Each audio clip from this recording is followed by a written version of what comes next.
Our planet is experiencing extreme weather events. This comes to no surprise as we are in a grand solar minimum.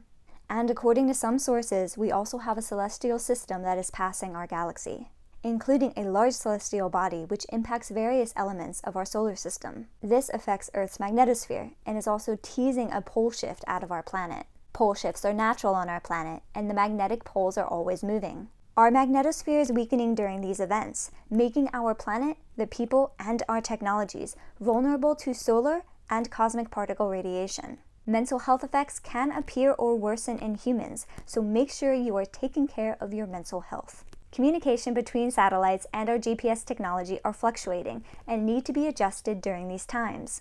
But if no sustainable solution is found, we could be looking at impaired technological communications in our near future. And in extreme circumstances, we could potentially be looking at the absence of certain technologies. Without our magnetosphere protecting us from solar events, areas of our planet that are exposed to these particles can experience blackouts and cause permanent damage to our technology or cause it to malfunction. To give you an idea, this includes GPS, internet, data losses, banking systems, airplanes operating in control centers for things like nuclear power plants and dams. The Earth is changing, the Earth is shifting.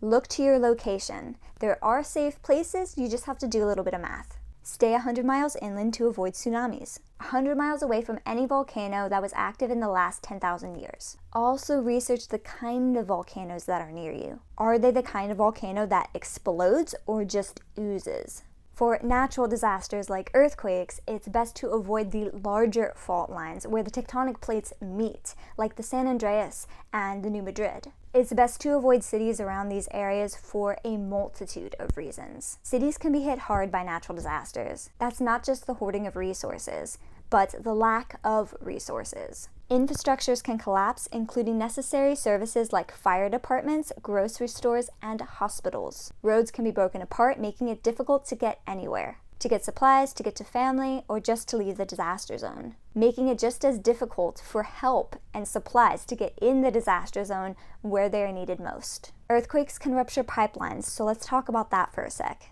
An earthquake can damage a sewer line, which can contaminate drinking water or cause a backup in your home. Look for the signs and make sure you know how to shut off the water in case you need to prevent a nasty mess. And keep a bucket toilet on hand just in case.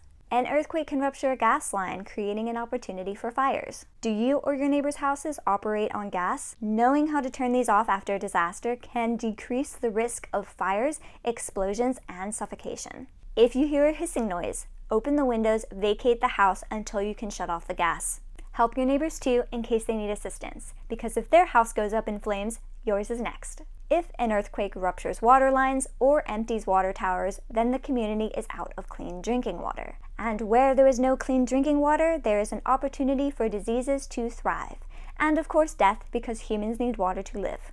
Which is why it is smart to have several gallons of water on hand for each member of the household, just in case of emergency. Earthquakes can lead to power outages. Power outages can last for weeks. Even if the roads are drivable, you'll likely have to deal with an increase in accidents. And traffic congestion, as people are trying to move around and get out of town, and the traffic lights aren't working. People depend on electricity to keep their house from freezing, to keep their food from spoiling. It's smart to have a backup plan to reduce your need to leave the house, unless you had a bug-out plan. Consider sustainable or temporary heating and cooking options, as well as 3 to 6 months of food. If an earthquake damages a dam and overflows into a town, you can have flooding and structural damage. Know where your water comes from and be aware of any dam in relation to your location and do a risk assessment. Also know what kind of soil type is in your area. Liquefaction happens when the right soil and water concentration is shaken during an earthquake. This causes the soil to move like water and can sweep away cars, houses, and people and bury them when the shaking stops. This is prone to happen in sandy soils. Portland, Oregon, for example, is at risk for liquefaction during earthquakes. Is your house on bedrock or landfill? These can add to the stability or instability of your home during an earthquake. I suggest everyone have food and water stored for at least 3 to 6 months. Dry foods, dehydrated foods, canned foods, first aid kit supplies, flashlights, batteries, candles, wet wipes, cleaning and sanitation options, bucket toilet system. Ooh, don't forget puzzles and books and notepads and pens and pencils and other forms of entertainment. Maybe one of those hand crank radios so you can be on top of the news. Also, don't fret.